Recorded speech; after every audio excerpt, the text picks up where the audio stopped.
জয় হিন্দ।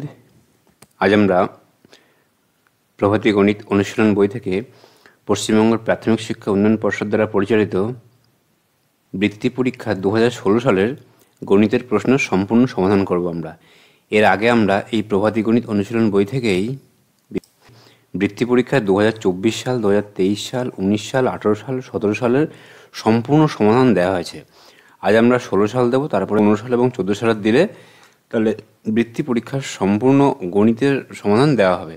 এই বাদেও আমরা আরও কিছু প্রশ্ন দেব, যেগুলো স্যাম্পল সেট এই ধরনের পরীক্ষা আসতে পারে।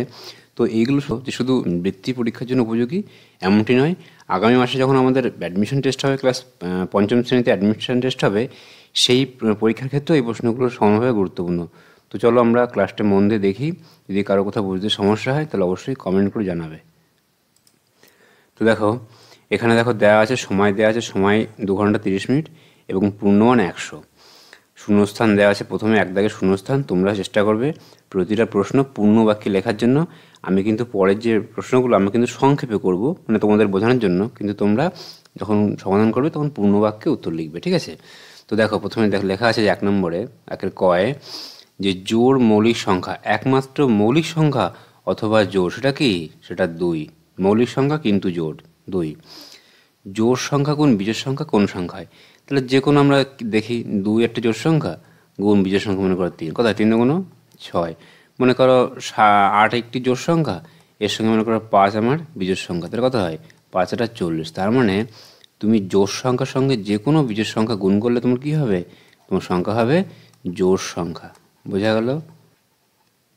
জোড় সংখ্যা, জোড় সংখ্যার সঙ্গে বিজোড় সংখ্যা গুণ করলে তুমি জোড় সংখ্যা পাবে, ঠিক আছে? তারপরে দেখো, 8-এর 9 বিয়োগ 4-এর 9 বিয়োগ করলে কত হবে? তাহলে দেখো, আমরা কি জানি? আমরা যখন দেখব যে এই ভগ্নাংশ দুটো লসাগু, ভগ্নাংশের বিয়োগফলের ক্ষেত্রে কী হবে?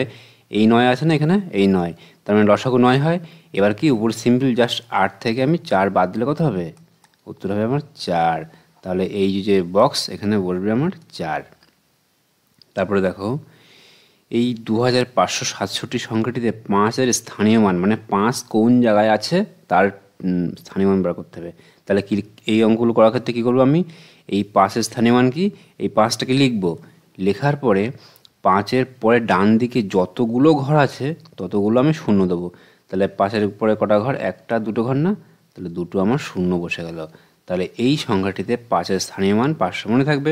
যে কোনো সংখ্যা, বড় সংখ্যা থাক, যে কোনো সংখ্যা থাকবে, আমরা সেই সংখ্যাটা যদি বলে স্থানীয় মান, তাহলে ওই সংখ্যাটা লিখব। তারপর ডান দিকে যতগুলো ঘর ততগুলো শূন্য। আর যদি প্রকৃত মান, তাহলে প্রকৃত মান, প্রতিটা সংখ্যার প্রকৃত মান ওই সংখ্যা নিজেই, সে 5 হোক, 7 হোক, 10 হোক, 3 হোক, 2 হোক, তার প্রকৃত মান ওই সংখ্যাটা নিজেই। তারপরে দেখো, মিটার পরিমাপের একক কি? মিটার দৈর্ঘ্য, দৈর্ঘ্য পরিমাপের একক কি? মিটার। গোলকের পৃষ্ঠ একটি ড্যাশতল, বক্রতল, তাই না? গোলকের পৃষ্ঠ একটি বক্রতল। বোঝা গেল? সহজ, একটু কঠিন নয়। তারপরে দেখো, 2 দাগে কী আছে? 2 দাগে দেওয়া আছে যে কোনো 5টি প্রশ্নের উত্তর দাও। দেখো, আমরা যেহেতু এখন শিখছি, তো এখানেও দেখো বলা ছিল 5টি, কিন্তু আমরা সবগুলো লিখলাম। পরীক্ষার সময় তোমাকে যে কটা বলা হবে তুমি সে কটাই করবে, ঠিক আছে? তারপরে দেখো, এখানে কি লেখা আছে? যে কোনো 5টি প্রশ্নের উত্তর দাও। সংখ্যায় লেখো 5,07,352। এই সমস্ত অঙ্ক করার ক্ষেত্রে আমরা কী করবো? সবসময় কিন্তু আমরা ওই স্থানীয় মান অনুসারে সাজিয়ে নেবো, তাহলে আমাদের একটুও ভুল হবে না। নাহলে কিন্তু আমাদের ভুল হতে পারে, ঠিক আছে? তো দেখো, আমি লিখে নিই আগে, তোমার দেখাচ্ছি তারপরে। এবার দেখো, আমাকে প্রশ্নে বলা ছিল 5,07,352। তাহলে আমি কী করলাম? প্রথমে স্থানীয় মান অনুসারে সাজিয়ে নিলাম, একক, দশক, শতক, হাজার, অযুত, লক্ষ, নিযুত, কোটি। এইবার আমি কোটির ঘরে লিখলাম 5, হাজারের ঘরে 7, 352, তাই না? এবার কি লিখবো?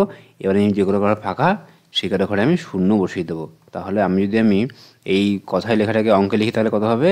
এই 5-এর পরে 3টে শূন্য, 7, 3, 5, 2। বোঝা গেল? তাহলে আমার একটুও ভুল হবে না। তাহলে আমি এভাবে করলে আমি খুব সহজেই কিন্তু উত্তর করতে পারবো যে 5,07,352। তোমরা এটা লিখে নেবে। তারপরে দেখো, 6 ঘন্টা 55 মিনিট মানে কত মিনিট তা নির্ণয় করো। আমরা কি জানি? আমরা জানি 60 মিনিট হয় 1 ঘন্টা, তাই না? 60 মিনিটে কত? 1 ঘন্টা হয়। তাহলে এখানে বলা আছে কত? 6 ঘন্টা, তাই না? 6 ঘন্টা 55 মিনিট, তাই তো? তাহলে আমরা কী করব, এই ঘন্টাটাকে আমি মিনিট করতে গেলে কী করতে হয়, আমাকে 60 দিয়ে গুণ করতে হয়। তার মানে আমরা জানি যে 60 মিনিট হয় 1 ঘন্টা, তাই না? তাহলে আমি 60 দিয়ে গুণ করি, আমি এখানে 60টা 6 দিয়ে আমি গুণ করি, কত হয় দেখে নিই আমি। তাহলে 6 6 36, তাই না? 360, তাই না? 360 মিনিট, এটা কিন্তু ছিল ঘন্টা। এবার 60 দিয়ে গুণ করে আমি কী পেলাম, পেলাম মিনিট। এর সঙ্গে আমি আরও 55 মিনিট আমি যোগ করে দেবো, তাহলে আমি মোট মিনিট আমি পেয়ে যাব। এদিকে 0 আর 5 5 হয়, 6 আর 5 11 1 হয়, হাতে আমার 1, 3 আর 1 4, তাহলে 6 ঘন্টা 55 মিনিট মানে 415 মিনিট তোমরা পূর্ণবাক্যে উত্তরটা লিখবে, ঠিক আছে? তারপরে দেখো পরের প্রশ্নটা কী আছে, একটি গ্রামে এতজন পুরুষ এতজন মহিলা আছে, ওই গ্রামে পুরুষ ও মহিলার মোট সংখ্যা কত? তাহলে কি করতে হবে, ওই গ্রামে পুরুষ এতজন মহিলা এতজন, তোমরা কি করবে, পুরুষ আর মহিলা যোগ করে দিলে তোমরা পেয়ে যাবে যে ওই গ্রামে কতজন পুরুষ, মোট সংখ্যা কত, ঠিক আছে? তাহলে এই 5609 আর 6597 আমি যোগ করে দিই, যোগ করলে আমি পেয়ে যাব, ঠিক আছে? দেখো তোমরা লিখবে ওই গ্রামে পুরুষের সংখ্যা এতজন এবং মহিলার সংখ্যা এতজন, ঠিক আছে? তাহলে পুরুষ এবং মহিলা মিলিয়ে ওই গ্রামের মোট সংখ্যা এবার জাস্ট যোগ করে দেবে, আর কোনো ব্যাপার না। তাহলে যোগ করে দিই আমি, 9 আর 7 16, 6 হাতে আমার 1, 9 একে 10, 10 0 হাতে আমার 1, তাই না? 5 আর 1 6, 6 আর 6 12, 2 হাতে আমার 1, 5 আর 1 6 6 12। তাহলে ওই গ্রামে পুরুষ এবং মহিলা মিলিয়ে মোট সংখ্যা 12,206 জন, ঠিক আছে? এটা তোমার উত্তর হবে। তারপরে দেখো বলা হচ্ছে দুটি সংখ্যার গুণফল 906, একটি সংখ্যা 3 হলে অন্য সংখ্যাটি কত? তাহলে দেখো সহজ, অঙ্কটা কঠিন কিছু নয়। দুটি সংখ্যার গুণফল বলেছে, মনে করো 2 গুণ 3 যদি 6 হয়, তাই না? এবার আমি কি করব, বলা আছে একটি সংখ্যা 2, তাহলে অপর সংখ্যাটা আমি কি করে পাবো, পাবো কী করে, আমি এই 2 দিয়ে আমি 6কে ভাগ করে দিই, ঠিক আছে? তো কত হয়, 3 হয় না? তাহলে পেলাম অপর সংখ্যাটা। তার মানে দুটি সংখ্যার গুণফল যদি গুণফল পাওয়া গেলে একটি সংখ্যাতে ভাগ করলে আমি অপর সংখ্যাটাই আমি পাবো, ঠিক আছে? তাহলে দেখো এখানে বলেছে দুটি সংখ্যার গুণফল, একটি সংখ্যা বলেছে 3, এর সঙ্গে কি বলেছে আরেকটি সংখ্যা গুণ করা হয়েছে না, সংখ্যা 3 সঙ্গে আরেকটি সংখ্যা গুণ করে কত পেয়েছে আমার 906, তাই তো? তাহলে এই একটি সংখ্যা আর এই একটি সংখ্যা, তাই না? এই সংখ্যাটা গুণ করে পেয়েছে 906, তাহলে একটি সংখ্যা 3 হলে অপর সংখ্যাটি কত? আমি কী করবো, 3 দিয়ে জাস্ট আমি 906কে আমি ভাগ করে দেবো, ভাগ করলে উত্তর পেয়ে যাবো আমি। এবার দেখো 3 দিয়ে 906কে ভাগ করি, আমি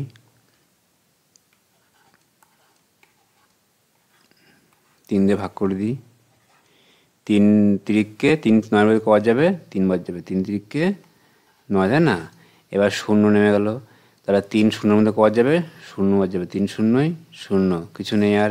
এবার 6 নামলো, 3 6 মধ্যে কবার যাবে, 2 বার যাবে, 3 2 6, তাহলে মিলে গেল। তাহলে উত্তর কত আমার 303, তাহলে একটি সংখ্যা 3 হলে অপর সংখ্যাটি আমার 302। তোমরা কিন্তু এই ভাগের যে নিয়মগুলো এইখানে কিন্তু অনেকে ভুল করবে, কারণ এই যে 0 নেমে গেল, 0 বার গেল, আমরা ভাগে আমি কিন্তু আগের যে ক্লাসগুলোতে কিন্তু আমি এই নিয়মগুলো ডিটেলসে আমি বলে দিয়েছি। তোমরা আগের ক্লাসগুলো দেখবে, দেখলে সহজে বুঝতে পারবে যে কীভাবে আমরা কোনো ভুলগুলো আমি এড়াতে পারি, ঠিক আছে? অন্তত এই ক্লাস এখানে আমাদের এই চ্যানেলে আমরা হচ্ছে গিয়ে ট্যালেন্ট সার্চ সোসাইটির যে সমস্ত পরীক্ষাগুলো হয়, all Bengal talent test, beds যে পরীক্ষাগুলো হয়, এরকম আমরা একাধিক প্রশ্ন সমাধান আমরা দিয়েছি, তোমরা ওই ক্লাসগুলো ভালো করে দেখবে। তারপরে দেখো সামান্য ভগ্নাংশে পরিণত করো 0.25, তাই না? তো অঙ্কটা সোজা অঙ্ক, কঠিন কিছু নয়। তুমি এই সংখ্যাটাকে লিখবে, লিখে এটাকে সামান্য ভগ্নাংশে কী করে করবে, তুমি লিখবে 0.25, তাহলে এটাকে সামান্য ভগ্নাংশে কী করতে হয়, প্রথমে ভাগ দিতে হয়, দিয়ে সংখ্যাটা উপরে লিখবে, প্রথমে কী করবে, এই সংখ্যাটা উপরে লিখবে, তাহলে 2 5 25 উপরে লিখলে, এরপরে নিচে এই যে দশমিক না, দশমিকের জন্য একটি 1 লিখবে, এবং দশমিকের ঘরে যতগুলো দশমিকের পরে যতগুলো ঘর আছে ততগুলো শূন্য দেবে, হলো? তাহলে এটা কী হলো, এটা আমার সামান্য ভগ্নাংশ হলো। এবার কী করবে, এই 25 দিয়ে ভাগ করে দেবে, এবারে 25 দিয়ে ভাগ করা যায় এটা, হ্যাঁ 25 দিয়ে 4, তাহলে উপরে কিছু নেই মানে 1 আর নিচে 4, তাহলে উত্তর কত, উত্তর আমার 1/4 আমার উত্তর, বোঝা গেল? ছিল 0.25, হলো আমার 1/4, তাহলে 1/4 কি, এটা আমার সামান্য ভগ্নাংশ। তারপরে অঙ্কটা দেখো বলা আছে একটি ঝুড়িতে 75টি আম ধরে, ওইরকম 16টি ঝুড়িতে কতগুলি আম ধরবে? তাহলে কী করবো আমরা, একটি ঝুড়িতে 75টি আম ধরে, 16টি ঝুড়িতে 16 গুণ 75 করলে উত্তর হয়ে যাবে আমার। তোমরা লিখবে যে একটি ঝুড়িতে আম ধরে এতটি, তাহলে 16টি ঝুড়িতে আম ধরবে 16 গুণ 75, ঠিক আছে? এরকমভাবে কিন্তু লিখে করবে, নাহলে কিন্তু হবে না, কিন্তু তোমরা লিখবে। কিন্তু আমি লিখছি না, কারণ আমি বলে দিচ্ছি, তোমরা কিন্তু পরীক্ষার সময় লিখে করবে, ঠিক আছে? 5 6 30 শূন্য, হাতে আমার 3, 6 7 42, আর 3 কত হয়? 4 5 45। এবার এখানে একটা শূন্য দেবো, কারণ কি আমি তো 1 দিয়ে গুণ করছি না, করছি 10 দিয়ে গুণ, তাহলে কি হলো? শূন্য হলো। এবার 1 দিয়ে 5 কে 5, 7 কে 7, তাই না? এবার ডাইরেক্ট যোগ করে দিই আমি, আর কোনো সমস্যা নেই আমার। যোগ করলে শূন্য করতে শূন্য, 5 আর 5 10 শূন্য, হাতে আমার 1, 7 আর 4 11, 1 12। তাহলে 16টি ঝুড়িতে মোট আমার 1200টি আম ধরবে, ঠিক আছে? তুমি লিখবে তাহলে কটা আম, এখানে 1200টি আম হয়েছে না? তাহলে লিখবে 16টি ঝুড়িতে মোট 1200টি আম আমার ধরবে, ঠিক আছে? তারপরে দেখো কী বলা আছে, 3 4 7 এর মধ্যে যে কোনো অঙ্ক আরও একবার নিয়ে 4 অঙ্কের সবথেকে বড় সংখ্যাটি লেখো। তাহলে বলেছে এখানে সংখ্যা দেখো 3টে, 1 2 3 না? তাহলে 3টে সংখ্যা, কিন্তু এর মধ্যে যে কোনো অঙ্ক দুবার নিতে হবে আমার, নিয়ে করতে হবে কি 4 অঙ্কের সবথেকে বড় সংখ্যা। তাহলে দেখো আমি এই যে 3টে অঙ্ক, মনে করো 7 4, এটা 3, এটা কিন্তু 3 অঙ্কের সবথেকে বড় সংখ্যা হলো এই সংখ্যাগুলো দ্বারা গঠিত। এবার দেখো বলেছে কি অন্য আরও একটি, এর মধ্যে একটি অঙ্ক আর একবার নিতে পারবো আমি, নিয়ে সবথেকে বড় করতে হবে। তাহলে দেখো এখানে যদি আমি একটি 4 নিই তাহলে হবে 7400, যদি 3 নিই তাহলে কত হবে আমার? 7334, এরকম হবে। কিন্তু যদি আমি 7 নিই তাহলে 7743। তাহলে এর মধ্যে 4 অঙ্কের সবথেকে বড় সংখ্যা করতে গেলে কী করতে হবে? আমাকে সবচেয়ে বড় অঙ্কটাই আমাকে দুবার নিতে হবে, তাই তো? তাহলে আমার 4 অঙ্কের সবথেকে বড় সংখ্যা হবে 7743, আমার উত্তর। তাহলে বুঝতে পেরেছো কীভাবে আমার অঙ্কগুলো করতে হয়? যাই হোক, তোমরা এই ধরনের ক্লাস রেগুলার পাওয়ার জন্য একটি কাজ করবে।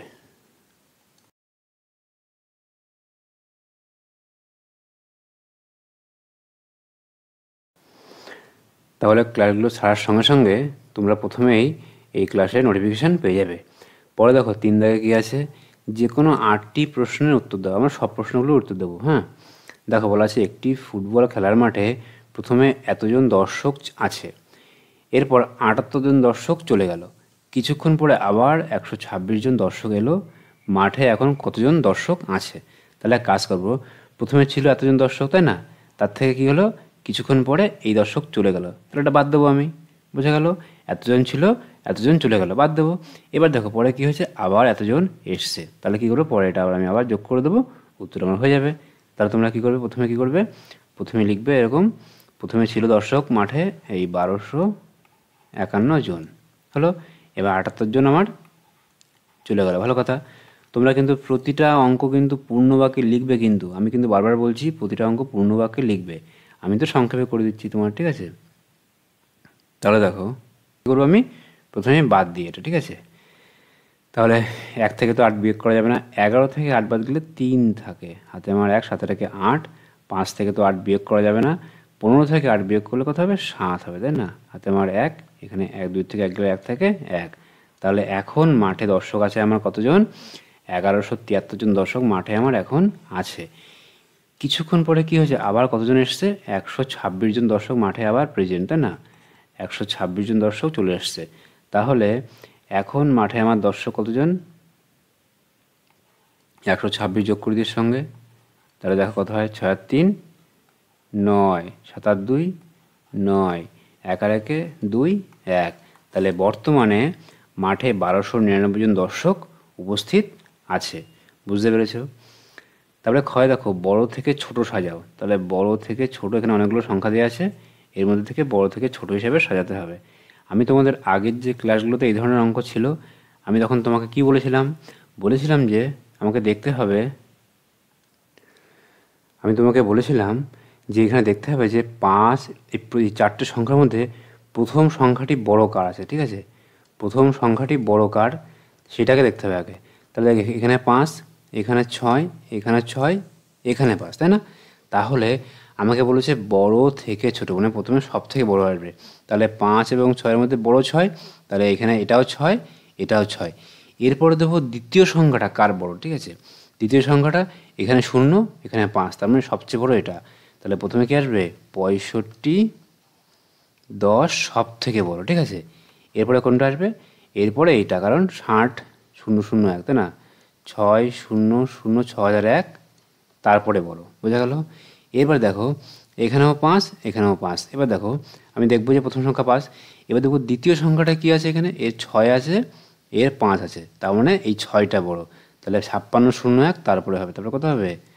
56,01 হলো। লাস্টে কোনটা হবে? লাস্টে 5,5,0,6, বোঝা গেল? তোমরা এইভাবে অঙ্কগুলো করবে, তাহলে একটুও ভুল হবে না, নাহলে কিন্তু গুলিয়ে যাবে যে কোনটাকে কোনটা পড়ে। আমাকে পরপর দেখে করতে হবে। তারপর দেখো 4 বছর 6 মাস কত মাস নির্ণয় করো। আমরা কি জানি? আমরা জানি 12 মাসে 1 বছর হয়, তাই না? কোনো ভুল হওয়ার সম্ভাবনা, 12 মাসে 1 বছর হয়। তাহলে কী করতে হবে? প্রথমে আমাকে এই বছরটাকে মাস করতে হবে। তাহলে 4 বছরকে যদি আমি 12 দিয়ে গুণ করি, আমি মাস পেয়ে যাব না? তাহলে 4 বারং 48, তাই না? 48 কি? 48 মাস পেলাম। সঙ্গে আরও 6 মাস আছে না? এই 6 মাস আমি যোগ করে দিই। তাহলে কত হবে? 8 আর 6 14, 4 হাতে আমার 1, 4 এর 5, তার মানে 54 মাস, বোঝা গেল? তাহলে 4 বছর 6 মাস মানে 54 মাস, এটা আমরা পেলাম এখান থেকে। তারপরে দেখো পরের প্রশ্ন কি আছে। তারপরে দেখো একটি বিয়োগ বলা আছে এখানে। কি বলা আছে? 10 বছর 4 মাস থেকে 3 বছর 8 মাস বিয়োগ করতে হবে। তা বিয়োগ করে দিই আমি। এখানে লিখবো আমি কি? এখানে লিখবো বছর।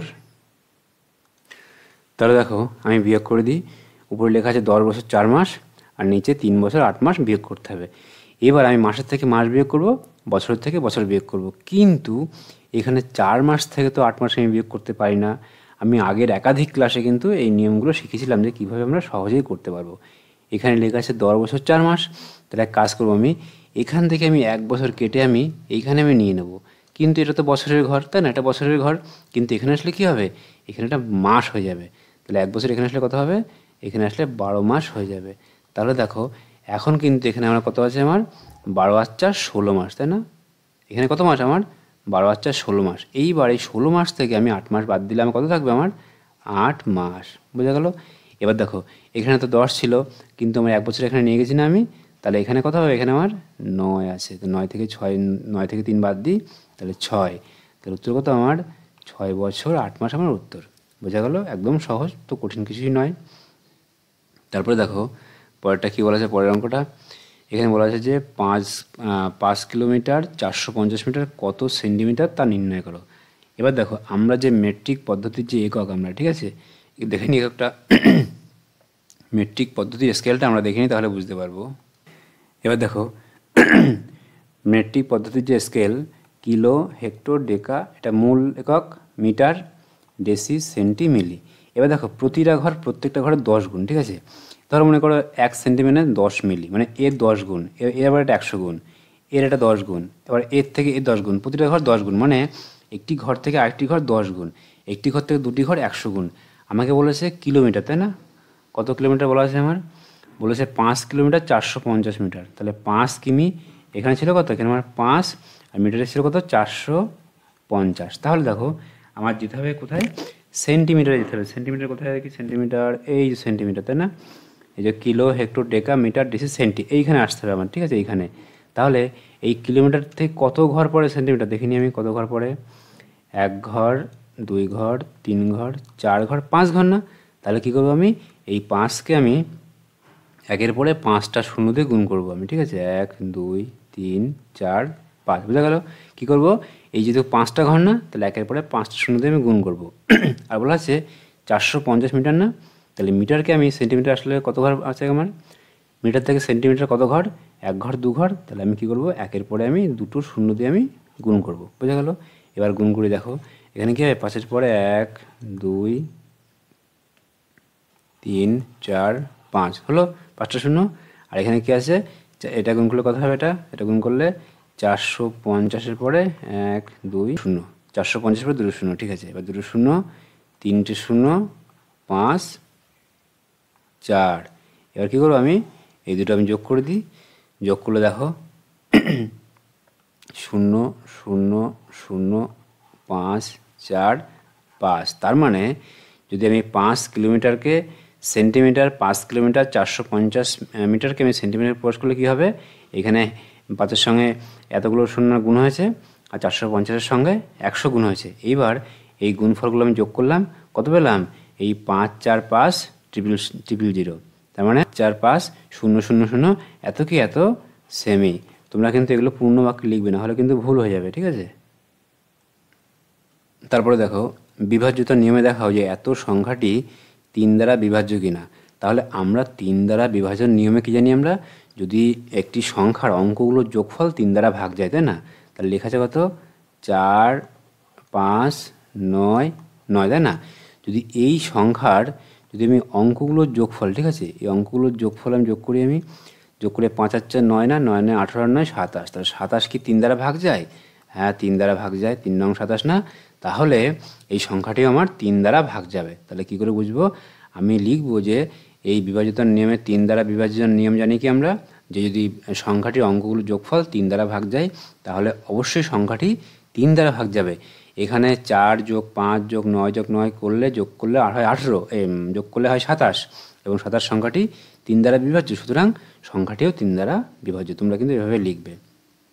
তারপরে দেখো শূন্যস্থান পূরণে বলা আছে কি, এখানে বলা আছে যে এরকম ভগ্নাংশ দেওয়া আছে। আমরা একটা আগের যে যখন এই শূন্যস্থান পূরণের নিয়ম শিখেছিলাম তখন আমি বলেছিলাম যে ভগ্নাংশের যে লব এবং হরকে যদি একই সংখ্যাতে গুণ এবং ভাগ করা হয় তাহলে ভগ্নাংশের মূল মানের কোনো পরিবর্তন ঘটে না। বোঝা গেল? একই সংখ্যাতে গুণ এবং ভাগ করলে ভগ্নাংশের মূল মানের কোনো পরিবর্তন ঘটে না। তো সেই নিয়ম অ্যাপ্লাই করবো এখানে আমরা। এখানে দেখো, এখানে আমি কি করেছি, যোগ বিয়োগ না কিন্তু, গুণ বা ভাগ, যোগ বিয়োগ না কিন্তু। এখানে দেখো, এখানে ছিল 4-এর 7, তাই না? তাহলে 7 যদি হরে 21 হয় তাহলে 7কে কত দিয়ে গুণ করলে 21 হয়? 3 দিয়ে গুণ করলে 21 হয়। তাহলে এখানে উপরে কী করবো, আমি 4কে আমি 3 দিয়ে গুণ করবো, 3 4 12, ঠিক আছে? আবার দেখো এখানে 4 আছে না, এই 4টা এখানে কত হলো, এইখানে হচ্ছে 16 আছে না, 16। তাহলে 4কে কত দিয়ে গুণ করলে 16 হয়? 4 দিয়ে গুণ করলে 17 হয়। তাহলে 7কে কী করবো, আমি 4 দিয়ে গুণ করবো, 4 7 28। তাহলে আমার শূন্যস্থানে কত হবে? এখানে হবে 12, এখানে হবে 28। বোঝা গেল? তারপরে দেখো বর্গের জয় কী আছে, 1000 মিনিট মানে কত ঘন্টা কত মিনিট। তাহলে আমরা কি জানি, যদি 60 মিনিট হয় 1 ঘন্টা, তাহলে 1000 মিনিটকে কী করবো, আমি 60 দিয়ে ভাগ করে আমি বের করে নেবো যে কত মিনিট কত ঘন্টা, ঠিক আছে? দেখো করি, আমি লেখা আছে 1000 মিনিট, আমি কী করবো, আমি 60 দিয়ে ভাগ করব। ভাগ করলে কী পেয়ে যাবো, আমি ঘন্টাও পেয়ে যাবো, মিনিটও পেয়ে যাবো। তাহলে 60 দিয়ে ভাগ করি আমি, 60 এখানে দুটো সংখ্যা না, এখানেও দুটো সংখ্যার মধ্যে যাবে না, তখন কী করবো, আমি 3টে ঘর নেবো। তাহলে 60 দিয়ে 100-র মধ্যে কবার যাবে? একবার যাবে, 60কে 60, তাই না? বিয়োগ করলে কত হয়? 4 0 40, এখানে একটা শূন্য বসে যাবে। এবার 60-এর মধ্যে কবার যাবে? 400-র মধ্যে 6 6 36, তাই না? 360, সবার যাবে 360। এবার বিয়োগ করে দিই আমি, বিয়োগ করলে কত হয়? 40। তার মানে এটা কি আসলো, আমার এটা ঘন্টা আসলো। তাহলে ঘন্টা, তাহলে কত ঘন্টা? এটা 16 ঘন্টা 40 মিনিট আমার উত্তর। তার মানে তোমরা লিখবে যে 1000 মিনিট সমান সমান 16 ঘন্টা 40 মিনিট। বোঝা গেল? সংখ্যাটা কঠিন কিছুই নয়। তারপরে দেখো, তোমাদের বিদ্যালয় শুরু হয় সকাল 7টা 15 মিনিটে শুরু হয় এবং বেলা শেষ হয় 11টায়। তোমাদের কতক্ষণ স্কুল হয়? তাহলে তোমরা এবার বিয়োগ করলে পেয়ে যাবো আমি, যে 11টা থেকে 7টা 15 বিয়োগ করি আমি পেয়ে যাবো কতক্ষণ স্কুল হয়। তাহলে দেখো এখানে লিখি আমি 11টা। তাহলে দেখো এখানে লেখা আছে বেলা 11টায় শেষ হয়, 7টা 15 শুরু হয়। তাহলে আমি এখান থেকে আমি বিয়োগ করে দিলে আমি উত্তর পেয়ে যাবো আমি। এইবার দেখো এই 0 মিনিট থেকে কি 15 মিনিট বিয়োগ করা যাবে? কখনোই যাবে না। আমরা জানি কি, আমরা জানি 60 মিনিট হয় 1 ঘন্টা। তাহলে দেখো এখান থেকে কাজ করবো, এখান থেকে আমি 1 ঘন্টা আমি এখানে নিয়ে যাবো, ঠিক আছে? এখান থেকে 1 ঘন্টা আমি এখানে নিয়ে যাবো। তাহলে এখানে কত হবে? 1 ঘন্টা আনলে এখানে 60, আর এখানে যে 11টা আছে না, 11টা 1 কমে গেল, তাহলে কত হবে এখানটায়? 10। এইবার দেখো 60 থেকে আমি 15 আমি বাদ দিতে পারবো, ঠিক আছে? 60 থেকে 15 গেলে কত থাকবে? 10 থেকে 5 গেলে 5, হাতে আমার 1, 1 আর 1 2, 6 থেকে 2 গেলে 4, তাই না? 45 মিনিট। আর এখানে কত আছে? 10 থেকে 7 গেলে 3, তাহলে 3 ঘন্টা 45 মিনিট আমার স্কুল হয়েছিল। তাহলে তোমরা কি লিখবে যে সকালটা 15 থেকে 11টা পর্যন্ত আমার স্কুল হয়েছিল 3 ঘন্টা 45 মিনিট। বোঝা গেল? তাহলে আজ আমরা 1 থেকে 3 দাগ পর্যন্ত করলাম, বাকি অংশগুলো আমরা পরের ক্লাসে দিয়ে দেবো। তোমরা এর আগেও কিন্তু প্রায় 50টার মতো ক্লাস দেওয়া আছে, ক্লাসগুলো দেখবে, তাহলে তোমাদের অঙ্কের ভীতি কেটে যাবে, ঠিক আছে? প্রত্যেকে ভালো থাকবে। জয় হিন্দ।